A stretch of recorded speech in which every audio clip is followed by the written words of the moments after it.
I'd like to welcome to our studio today Jeremy Wehby, CEO of the Grounds Group. Welcome, Jeremy. Thank you for having me. So tell us a little bit about the Grounds Group. What do you do? Grounds Group, we are a family-owned and operated commercial industrial landscape company that we do from houses of worship to golf courses, homeowner associations, retail, industrial, highways, and everything in between. Anything from landscape design, installation, and maintenance. We service the Southeast United States, and in a nutshell, that's us. I should have asked you, what don't you do? No, I wish. What motivated you to launch this business? You know, it was almost by mistake. It was while I was in college. I had transferred to the University of Miami, and my dad said, "Listen, you know, you're not going to just sit around and do nothing." And I had done landscaping in the past and knew how to do it well. And I thought, oh no, that's right next to roofing. I can't stand the sun that much. As you know, I sweat in a meat locker, so I thought there's no way. And a few weeks later, I decided to do it, and my dad made me sign a contract with him that I would do it for a year. I'd only do it on the weekends because I was still in college. And if I didn't graduate college, the business became his. And so off I went against my better judgment in the first 6 months. It's a good thing he made me do that because it was very difficult. It was challenging at best. And 18 years later, here I am. So it's been a lot of work. So I need to ask Sure. about the magic pixie dust. The Grounds Group is one of the most successful, fastest growing commercial landscaping companies in existence. What's the magic? You know, there's a lot of folks who do what we do. And I'll tell you, the only thing that we do differently than everybody else is customer service. It is simply customer service. We're all using almost the same people, almost the same trucks. We bend over backwards for our clients. We underpromise and overdeliver. And I know that's become cliche. A lot of people say that, but that's truly what sets us apart. Our communication's outstanding. And that we give you one team member to deal with whatever it is. You have one point of contact for your entire project or multiple projects. You know, for some of our clients like Home Depot, et cetera, they have so many different sites. They don't want to deal with 10 different managers. So for us, it's customer service. It truly is. We bend over backwards for our clients. Fantastic. And you started this business how many years ago? A little over 18 years ago. Wow. How has the business changed over 18 years? Well, from when we first started? Sure. Geez, when I first started it, we were using my dad's Ford Explorer in a trailer. And, it slowly evolved. It was one of those things where I had an economics, advertising, and marketing degrees. I had nothing to do with horticulture or landscaping. I just known how to do it from an uncle who taught me from a very young age. And continued to do it, and I went from, almost the back of a truck to where we are today, with a little over 80 vehicles and covering quite a bit of territory. And so it was, to say the least, it was challenging, but it simply comes down to communication and customer service. That's really all it is. You must be incredibly active in the day-to-day operations of your business, I would imagine, to grow and at the rate that you've grown. I've been very fortunate. Fortunately and unfortunately all at the same time, I am an operations manager. And, we have a saying around our office that nobody works for anybody, we all work together. And the reason for that is, if it means that I have to go out and help pick up garbage with the highway crews, I will. If it means that I've got to get on a bulldozer with our grading crews, I will. And just the same with our management and our team members, we all work together. So to say the least, I like the operations side. I'm certainly not very good at being cooped up in an office. It's just not my style. So I like to get out and get it done, and nothing makes me happier than give me a set of plans and a project. Jeremy, how were you able to establish credibility early on? Well, the truth about the credibility is I was very young, and there's a couple of clever things I did, but initially I would bring my dad with me to a lot of our meetings, and he's a commercial airline pilot, knew nothing about landscaping, but just his presence gave us instant credibility because of his age, whereas I didn't have nearly as much credibility because of my age. And over time, I would never introduce myself as the owner. I might never had a business card that said I was the owner. I was simply just the manager for your area. And as time progressed, that was to my benefit because there were several clients that I dealt with in person, but then would call and ask to speak to the owner, and I'd answer and talk to them, and they'd tell me that the manager that they've been dealing with told them X, and I was the manager and the owner all at the same time. So it worked out as a strategy for us management-wise for me to not necessarily show all your cards and play your hand all at once. Work hard, and that's really all one wanted was an opportunity. Whereas I think if I had introduced myself as the owner, kind of put you on the spot, and you don't have the opportunity to think about what's best for them. You have to do what you think is best for the company, and sometimes it's hard to do on the spot. Have you ever used an unusual or creative sales tactic to win a contract? We have a few. One of my favorites is, you go and buy a first base, and you really have to know who you're dealing with before you do this. You can go and buy a first base, and I would FedEx it to whoever it is, and say, listen, we just want to get on first base with you. How do we do that? Another one is we'd send them a cake. So listen, I hope this sweetens your day. Sweeten mine. I'd love a meeting with you. Things like that are pretty clever. So yeah, we've done a few other things where you have chocolates made to who you're dealing with. So, but I like both of those. Those are two of my favorite ones. Jeremy, what is the toughest decision you've had to make in the last 5 years or so? Oh, I would say, one of the most difficult decisions was how to deal with the upcoming health care that's going to be impending our company shortly with some of the new Obamacare rules. Okay. How do you think they'll affect you? It's negatively going to affect us simply because our employees don't want to participate. And we've tried in the past to get them to participate in that, and they don't. So the burden is really going to be on us to provide it. Otherwise, there's zero participation by most of our employees. So that's been one of the most difficult decisions is how do you do that in the face of being forced to? Mm. How do you define success? For me, success is waking up every day, loving what you do, being excited about the next thing coming up, and being happy. Because it doesn't matter if you make all the money in the world, it doesn't matter if you're the biggest, the best, the largest. If you're not happy, you're doing it for naught. And if you don't have family time, it's for nothing. So success for me is measured by happiness, family time, and loving what you do. Beautiful. I've been watching your company for years, and I'm beyond impressed. You've won every accolade and business award out there, and you simply continue to amaze me with your entrepreneurial prowess, and I want to be part of your success. So I'd like to make a $1 million investment in your business, and I'm curious, how would you deploy those funds? Before or after we take off? I'm just kidding. No, how would I would deploy them? I think we would start with probably some initial investments as it relates to a bigger office space.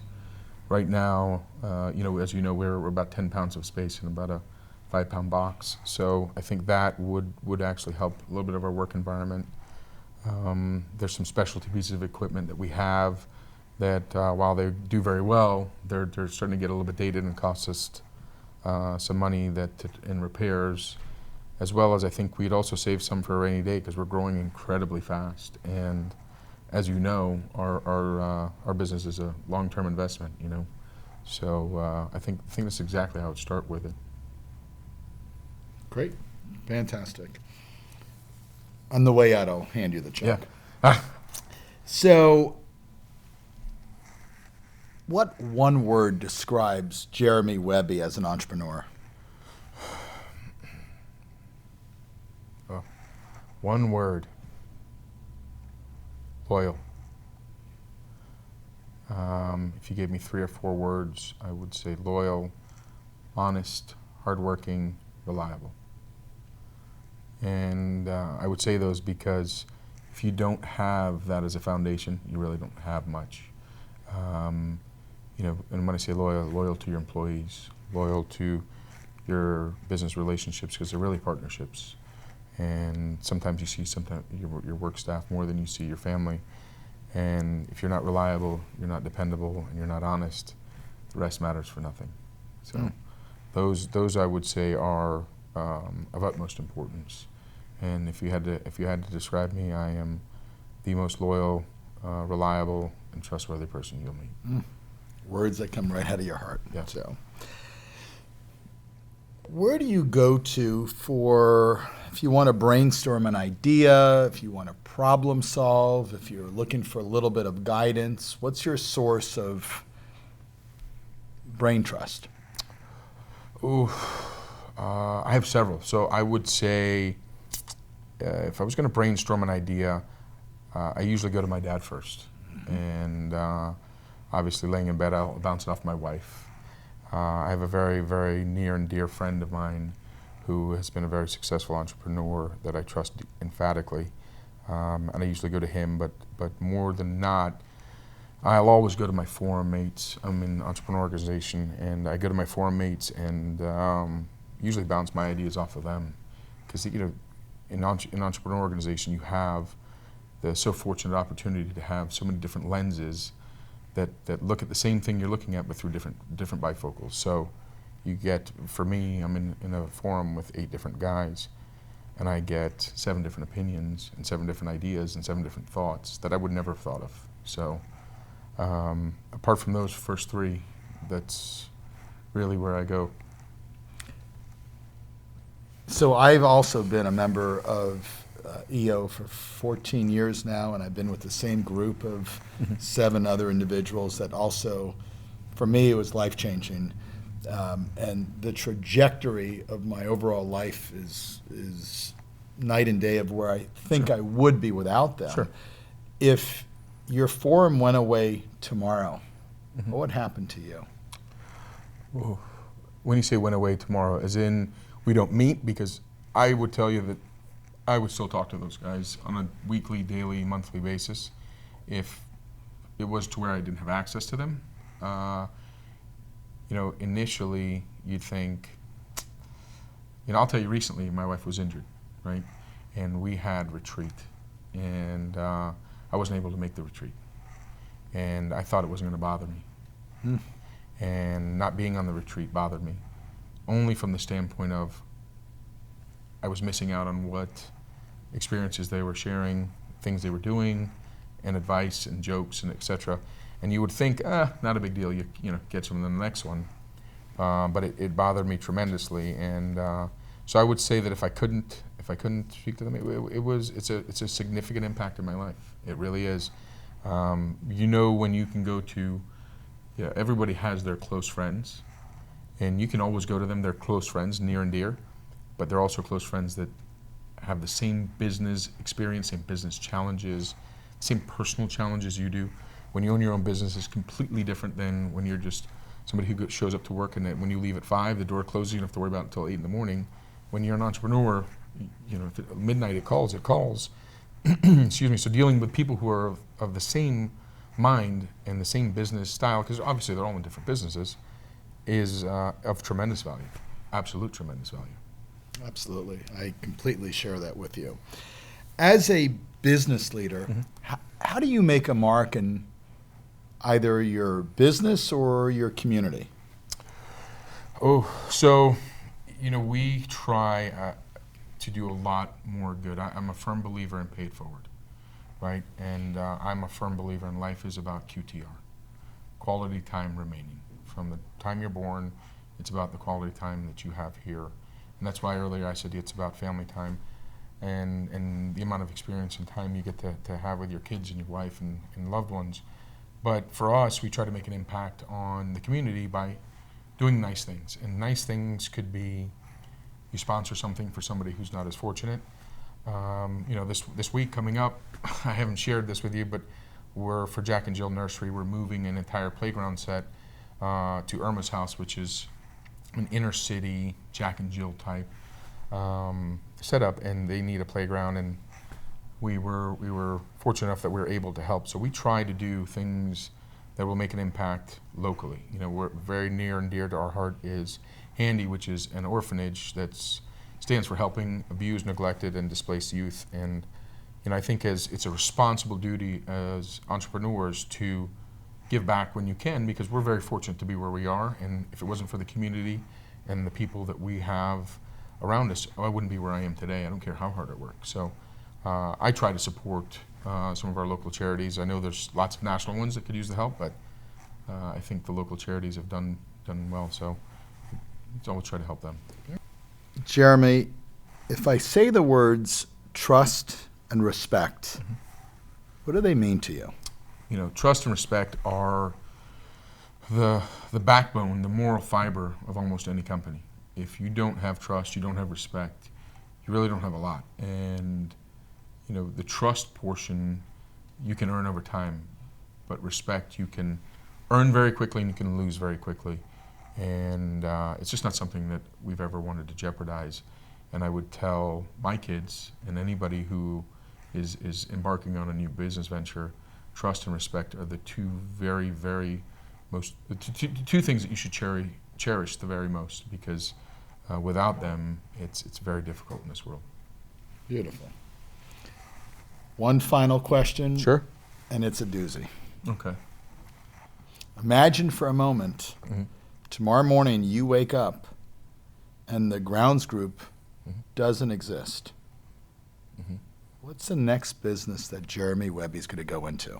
I can't share that on national TV, but I will tell. No. It's just us. No one else is hearing it. It's just us. Being honest? No.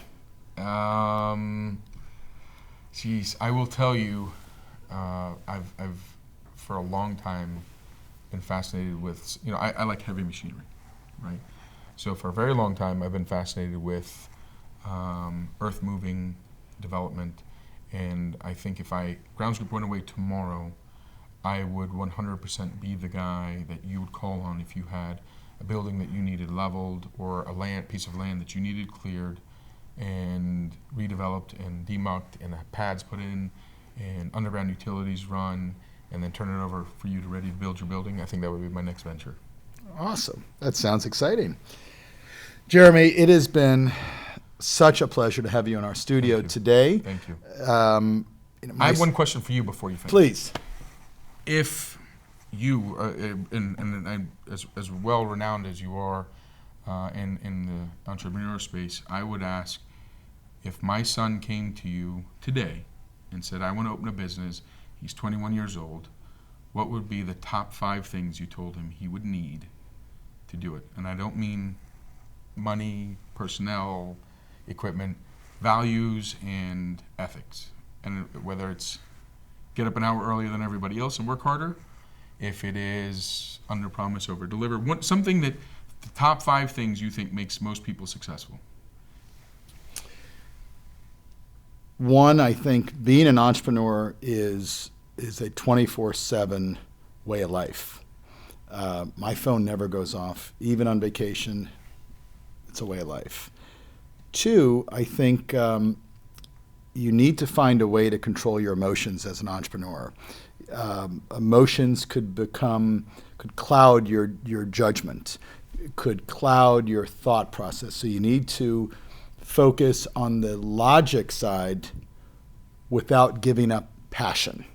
You need to be exceptionally passionate. And sometimes I see entrepreneurs, they confuse passion for emotions, and emotions I equate to drinking your own wine. If you're drunk, you're not going to be a good entrepreneur. You need to still have some objectivity. I think ethics is critical. It's very, very easy to make fast money, but at what expense? Successful entrepreneurs are here for the long haul. They want to do good. They're typically not motivated by money. They're motivated by doing things well and helping others. And that is the definition of success. Money is a byproduct of success, not the reason for what they do. Good, successful entrepreneurs. Was that 4 or 5? That was 4. 5. 5, I think, is one of my pet peeves from an entrepreneurial perspective is not being a me too. Because the crowd is going a certain way doesn't mean you join the crowd. Be creative, be an innovator, be a creator. So be a visionary. That would be, I think, the 5th and final part. And all of that is a formula. And there's different percentages at different times. You need to learn how to throttle. But at the end of the day, a great entrepreneur, they're juggling multiple balls, and there's multiple balls in the air at any given time. And they also have to be, and here's a bonus, you have to be an amazing problem solver. You could have all these other great attributes, but if you can't solve problems, then you're going to trip and fall and not be able to get up. The first time something goes wrong. So you have to become a very efficient problem solver and even look for ways to avoid problems before they actually materialize. So the unfortunate thing is you asked me a question and I could talk for hours and hours and hours. Please. I think I lied to you. That might have been 6, but either way, I just wanted another one from you. But thank you. Jeremy, I'm so happy you're able to join us today. Thank you for having me. And I look forward to watching your continued success, personally and professionally, and I look forward to seeing you in studio again in the future. Likewise, I look forward to the $1 million check. Yes, thank you so much.